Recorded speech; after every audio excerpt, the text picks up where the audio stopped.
మనిషి ఆశలు, ప్రకృతి శక్తి, ప్రేమ, త్యాగాల మధ్య జరిగే ఒక అద్భుతమైన కథే 'అవతార్'. ఈ కథ మనని భూమి నుంచి చాలా దూరంగా ఒక మాయాజాల ప్రపంచానికి తీసుకెళ్తుంది.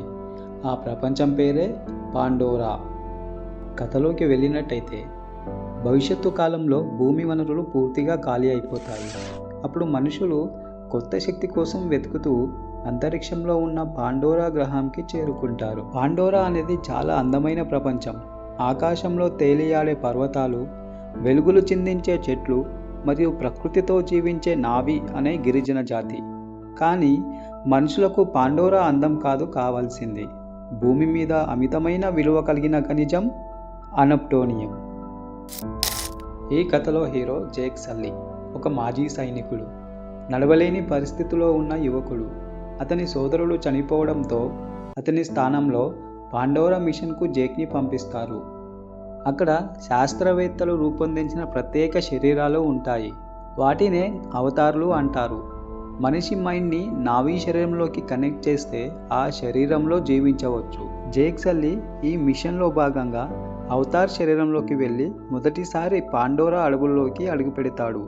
ఆ అడవుల్లో మన జేక్ ఒక అనుకోని ప్రమాదంలో పడతాడు. ఆ ప్రమాదం నుంచి ఒక యువతి కాపాడుతుంది. ఆ యువతి పేరే నెయితిరి.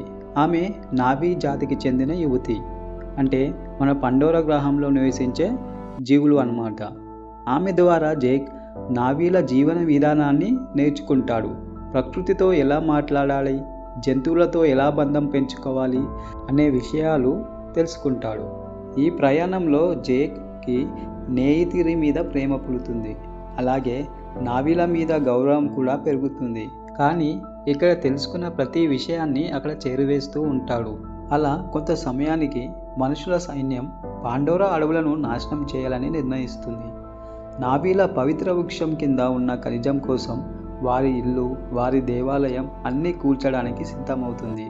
ఈ సమయంలో జేక్ యొక్క అసలు నిజం బయటపడుతుంది. నావీల నమ్మకం చెదిరిపోతుంది. నెయితిరి హృదయం విరుగుతుంది. జేక్ తాను చేస్తుంది తప్పు అని అర్థం చేసుకుని నావీ ప్రజల తరపున మనుషులపై యుద్ధానికి సిద్ధమవుతాడు. జేక్ నావీలతో కలిసి మనుషుల సైన్యానికి ఎదురు నిలుస్తాడు. ప్రకృతి మొత్తం నావీల పక్షాన నిలుస్తుంది.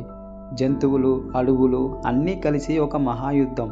ఎంతో ఆసక్తికరంగా మరి ఎంతో భావోద్వేగంతో కూడిన ఆ సన్నివేశాలు ఎంతో అద్భుతంగా ఉంటాయి. చివరికి మనుషులు ఓడిపోతారు, ప్రకృతే విజయం సాధిస్తుంది. జేక్ తన మనిషి శరీరాన్ని వదిలేసి శాశ్వతంగా నావీగా మారిపోతాడు. ప్రేమ, ప్రకృతి, నమ్మకం ఇవే నిజమైన శక్తులు అని మనకి తెలియజేస్తూ అవతార్ సినిమా యొక్క కథ ముగిస్తుంది. మీకు ఈ కథ నచ్చితే లైక్ చేయండి, షేర్ చేయండి. ఇంకా ఇలాంటి మూవీ స్టోరీల కోసం ఛానల్ని సబ్స్క్రైబ్ చేయండి. Thank you.